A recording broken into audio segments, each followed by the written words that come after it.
This is the Breaking Up with Binge Eating podcast, where every listen moves you one step closer to complete food freedom. Hosted by me, Georgie Fear, and my team at Confident Eaters.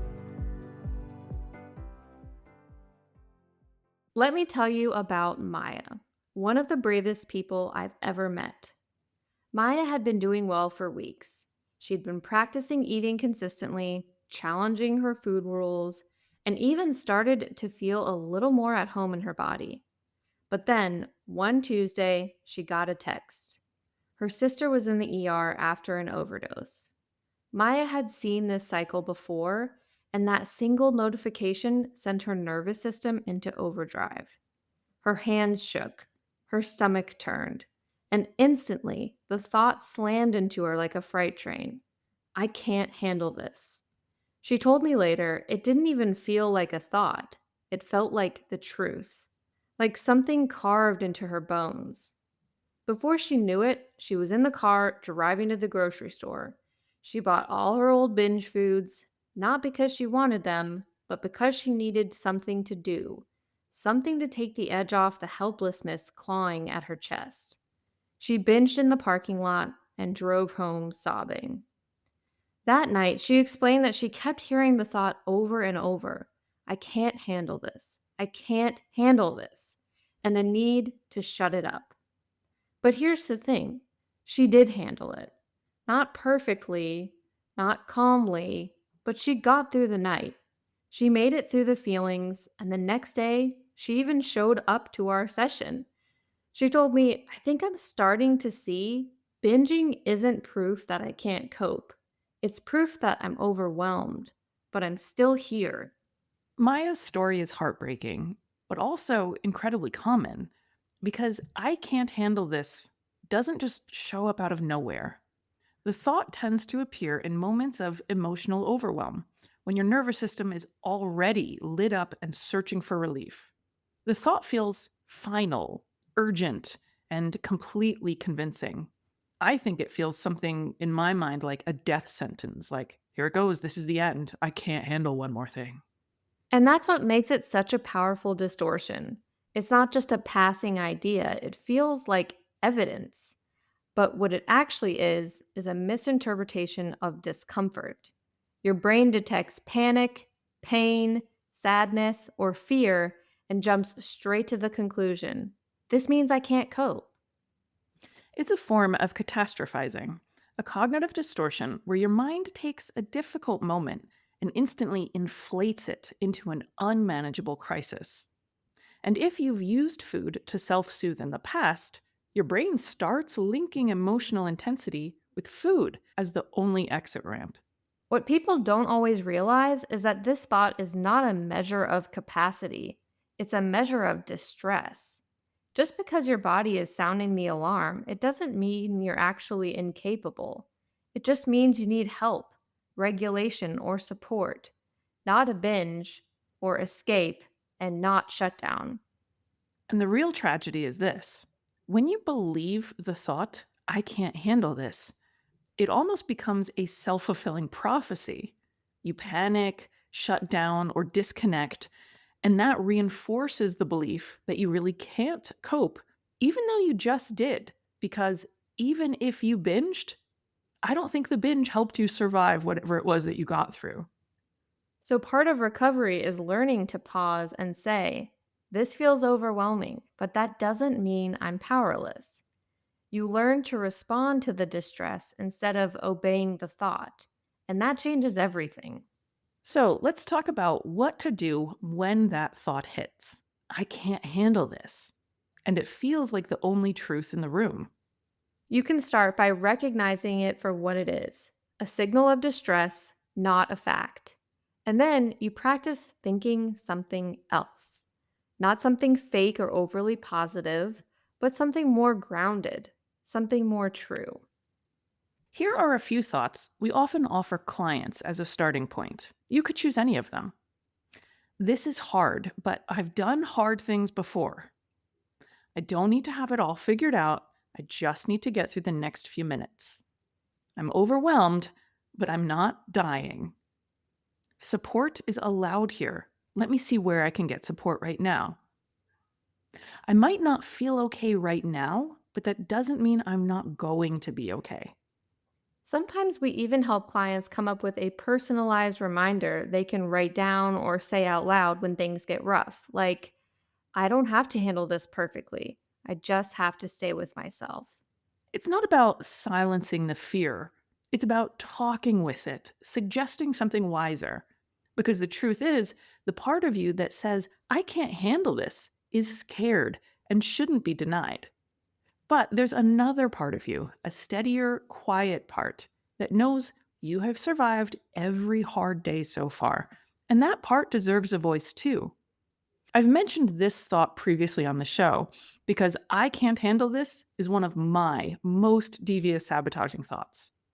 It pops up when I'm really hurting emotionally and something happens to me. When I let it go unchecked, this thought brings with it a feeling that I'm literally breaking, splintering, and collapsing like a bridge or a table that has been loaded with too much weight. I imagine myself giving way. What I've learned to do in that moment, if I hear this thought creeping up, is to add just one more word. I can't handle this alone. All my life, I've been what you might call pathologically independent. I grew up having to meet all of my own needs or deal with them staying unmet. I learned to never call on anyone or ask for anything.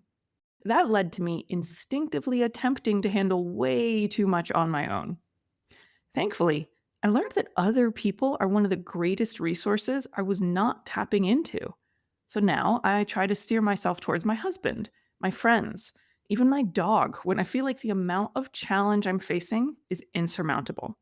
Maybe I can't handle it on my own, but I can handle it after a rest, a long hug, and an understanding, warm conversation. And maybe some face licks. Dogs and animals are just the best. Even them just being there takes some of that emotional burden off, I think. 100%. I actually have trained my dog, we're still working on this one, to the command chin, which is when I'm sitting down and I say that word, I want her to come over and she puts her chin down on my lap. It's Oh, like a little chin hug so I can pet her head, and that is 100% Georgie soothing behavior. There's no function other than that, but I wanted some command to get her, like, to come cuddle me. that's an important function for It her to have. is. It is. And that reminds me of another client story, a woman I worked with named Jess. She had a breakthrough moment during what could have easily become a binge. She had just gotten off a tense phone call with her mom, someone who had a long history of criticizing Jess's weight, her choices, her tone. Jess hung up and instantly felt it, the lump in her throat, the heat behind her eyes, the pressure in her chest. Then the thought kicked in, I can't handle this. Old Jess would have turned to food, not because she wanted it, but because it helped her disconnect, just for a while. That was the pattern. Overwhelm led to a binge, the binge led to regret, and so it goes. But this time, she paused. She remembered a phrase we'd been practicing. I don't need to have it all figured out. I just need to get through the next few minutes. So she sat down, set a timer for 5 minutes, and let herself feel what she was feeling. She didn't numb out, she didn't bolt. She held a warm mug, texted a friend, cried, and when the timer went off, she realized she was still there, still breathing, still intact, no binge, and no collapse.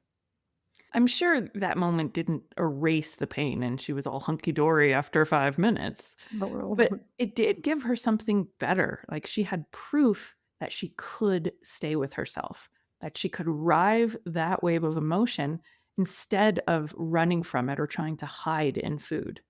And that's what these alternative thoughts are really for, not to instantly fix things, but to buy you just enough space to not abandon yourself. The truth is, learning to stay with yourself in those overwhelming moments takes practice. It's a skill. And like any skill, it gets easier the more you do it. But it's also a lot easier when you don't do it alone. This is the kind of work we do with our coaching clients every day. We help you identify those panic thoughts like, I can't handle this, and then build the tools to stay grounded, connected, and in charge, even when things feel a bit messy. You don't have to wait until you feel strong to start. This work creates the strength. It's part of our Breaking Up with Binge Eating group curriculum, too, which, by the way, our next group starts this fall. So drop a line now if you want to secure your spot. We've actually had a good amount of the spots fill up already, which has never happened before. So, yeah, I'm excited for it. If you're ready to break the binge, restrict, guilt cycle and build real emotional resilience, not just with food, but with your whole life, we'd also love to support you if one on one is more your style. You can learn more about all our coaching programs at confidenteaters.com. And if you've been finding value in these episodes, one of the best ways to help us keep this show going is by becoming a paid subscriber. It's just $5 a month, and it gives you access to twice as many episodes, all ad free and all focused on helping you heal your relationship with food and with yourself. I've been listening to more podcasts lately. I really enjoyed one called Camp Shame, which was written about a weight loss camp that was an absolute nightmare. And I worked there when I was 20. So it was really interesting in hearing about how this place basically got shut down. And I've also been listening to one called Canadian True Crime, which is just, I love it. It's so well researched. And although it's a bit dark to hear about murder after murder, I do sort of like the storylines sometimes are just incredible what people think they can get away with. But the reason I'm saying this is I've noticed that all of these shows run a lot of ads. Like Mhm. sometimes 30-40% of the airtime is actual ads. And if I'm out for a walk, I have to fish my phone out of my pocket and hit the fast forward 15 seconds like 8 or 9 times to get through the ads. And it made me go like, wow, listening to our show, you don't have to fast forward through ads. That's pretty valuable. Mhm. So, as listeners, you've probably noticed this.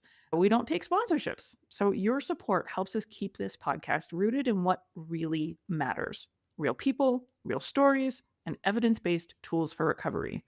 And you don't have to constantly fast forward through underwear ads.